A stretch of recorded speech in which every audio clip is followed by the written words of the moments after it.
Guys, we're in the garage today working on Michael's 1957 Gasser-inspired rat rod. Today, we're back to doing the 10-minute oil change challenge. That's right. Those of you that saw my last video, did I do it in 10 minutes on my 2020 Silverado? You have to click here to see. But we're changing oil today on this 1957. The question is, can we do it in 10 minutes? Stay tuned and find out. You guys have all seen the commercial. I'm drinking coffee. My shirt's too small because I didn't finish knitting. I'm stretching. Yep, pretend that's my leg. No one should be able to do that, by the way. Anyways, this is real stuff. This is in your garage. Can I do this in 10 minutes in my garage? I bet we can. First things first, let's do a quick walk around for you guys who have never seen this car. This is a 1957 four-door Chevy that Michael built when he was a junior and senior in high school. He paid not much for the car. I'll share that. We sold the engine out of it for a third of what he paid for the total car. It had a original 283 with a 2-speed power glide, which he wasn't planning on running. He's running now my 350 with the 4-speed Muncie M21 bench seat, gigantic shift lever. It's got four-wheel disc brake conversion. It's got all new wiring. It's got all new suspension. It's been raised in the front end. It's sitting on heavy-duty Impala 348 springs with a ball joint spacer. If you can see in there, the ball joint spacer. Give it some height. It's got tubular control arms. They actually came with the car. What else? It's got no glass except for the front window. Here's the front window. The only other piece of glass is that one, which is actually stuck because the regulator is broken. I can tell you, whoever took this car apart was violent. They did not know what they were doing, and they tore a lot of stuff up. Back window for air conditioning. We got some spots to fix. Bought these pieces, actually this piece, and actually on the other side too, from a guy down at the Tri-5 Nationals. Super dude. I'll put the link in the description. He has a bunch of 4-doors, a bunch of Tri-5 parts. Dale Decker is his name. He's absolutely phenomenal. Cool dude. Hooked Michael up. You can see this side was pretty bad. It was originally a Bel Air car, and this trim just held all the crap and debris and just rotted us out. Again, Dale hooked us up with this whole piece. We just haven't had time to put it in yet. Let's get you in the trunk here. Yep. Batteries back here. You know, race car stuff. Actually charging it right now. I can laugh at this. I can show you this. This skin is completely separated from the rest of the trunk. Outside looks not so bad, but it is barely being held on there. So someday he'll worry about a new deck lid, but for now, this is the one that came on it. Unfortunately, somebody started to strip the car, take stuff off. Car was hit back here. Again, high school student, pretty proud of him. Took us like 6 trips to bring this sucker home where we bought it. Another cool dude, Josh out in Burton. Shout out to him. He's the one we bought the car from. It was already in pieces when he got it, so it was in pieces when we got it. But yeah, that's it. All right, enough screwing around. Let's get into it. I almost forgot. Let's start our timer. Go.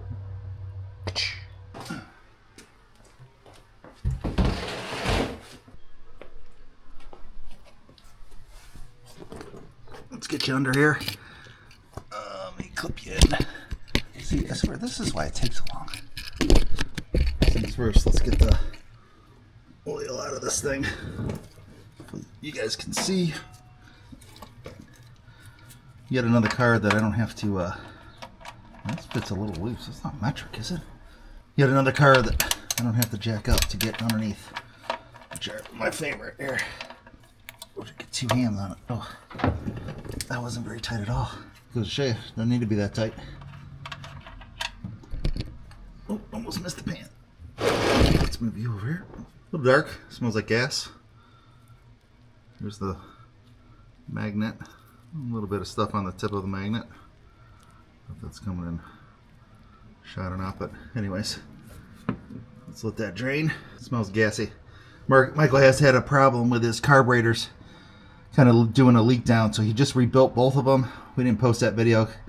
He's got one made, but he's a little camera shy, so maybe someday we'll get that one posted. But long story short, he rebuilt the carburetors because the bowls were just leaking as the car sat, just basically seeping gas into the pistons in the crankcase. So Smells a little bit like gasoline. We'll get this out of here. Get some new stuff in it. Hopefully that's solved. Next, let's get the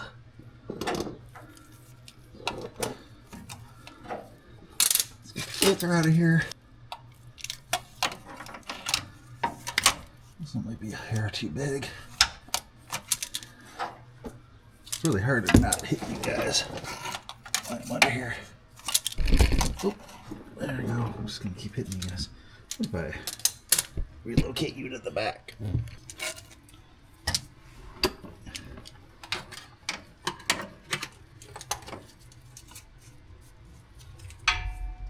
Wow, that's loose too.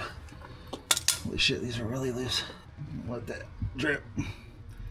And last time, it just makes a mess. Waiting. Oop. Alright. It's a little short and stubby. Alright, we're just gonna leave that in there. Alright, let's go pre-fill while this seats. Yep, I'm gonna pre-fill because I just don't care. Where are we at on time? Boy, we are chewing up the clock. We are chewing up the clock. We got to get moving.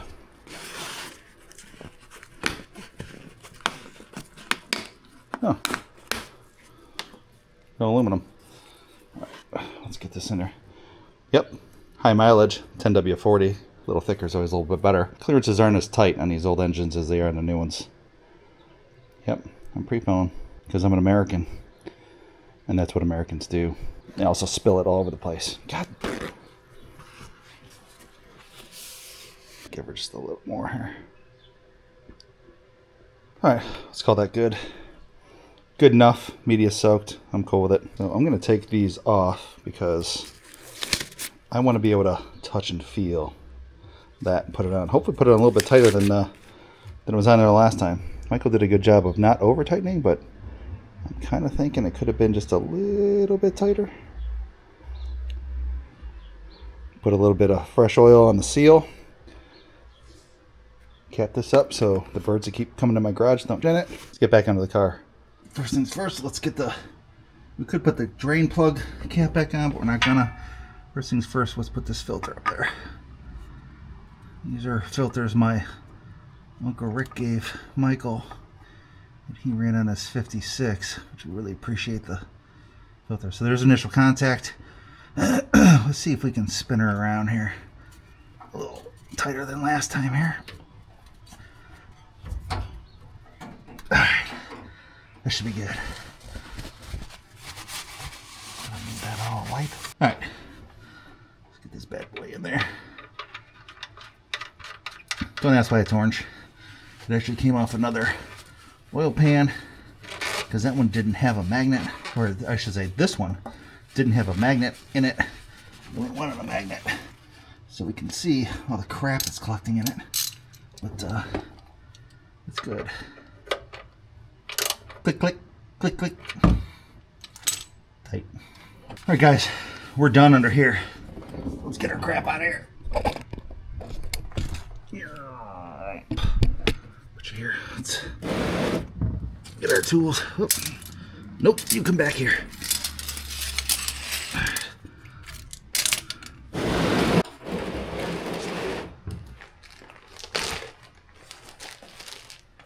Funnels.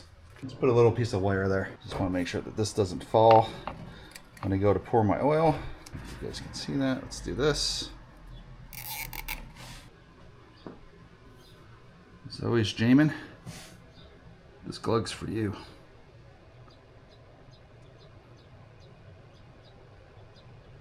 So 1957, this 1974 Smog motor in this oil pan combo takes about 5.5 quarts. So I'm going to put 5 in it. I'm going to put that zinc additive in it, and then we're going to run it, and we're going to check the oil later and see just how close to 5 quarts we are. Look at that, we didn't make a mess yet. It's not over. So for engines that are older than 1996, it says go ahead and add a bottle. So I've never used this. I've always used the Lucas Oil stuff, but this was on sale, so let's give it a shot. Seal for freshness. Seriously? Does this not be fresh? I love the opportunity to put paper in my engine because, of course, nothing comes off. I should just poke the hole in it. Killing my clock! Down you go. We're in. I'll wipe that off later. Guys, we're done. I'm going to call that done. All we got to do is run it and verify. This is where, whoops, this is where we stopped. So close. All right, one thing we should do is check the level. A little tricky because we got these fender well headers to go around. You guys are kind of in the way. I'm going to move you. Put you over here. All right, we got brakes, fender well headers to go around. This thing only goes in there, oops, one way. I'm just going to squirt oil everybody. You can see she's full. So I'm going to take a rag and I'm going to wipe the old oil off. And then, so I don't have any lint, I'm going to take my finger, wipe the new oil off, and you can see add, full, add, full, full, add, full. Oh, add, full, backwards, full. Back down in there and see if we can get a reading. I know it's opposite the curve, again, because it's an aftermarket dipstick tube. We're going to pull it out here. Let's see what see where we're at. Oh, right there is the full mark. You can see we're a little bit past it, but we know that filter is a little bit empty. So I'm going to call that good. All right, last thing we got to do, start this thing up. Let's check for pressure.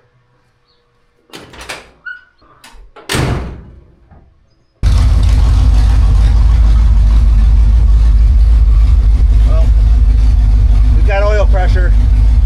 We're good.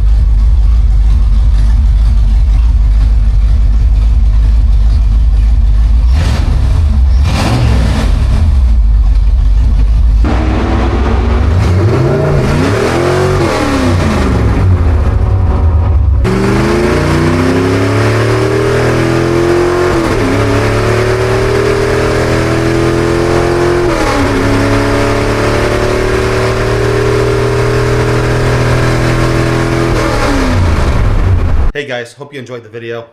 I know we didn't do it in the 10 minutes like we said, but we were pretty close. As always, like and subscribe. Even if you didn't like the content, go ahead. Give me a like. I could really use some algorithm bonus points. Watch out for my next video. We're going to actually put a pressure gauge on this. We're actually going to put a pressure sending unit on the Chevelle over there with the LS. So keep an eye out for that video to come out. Again, thanks for watching. I'll see you in the next video.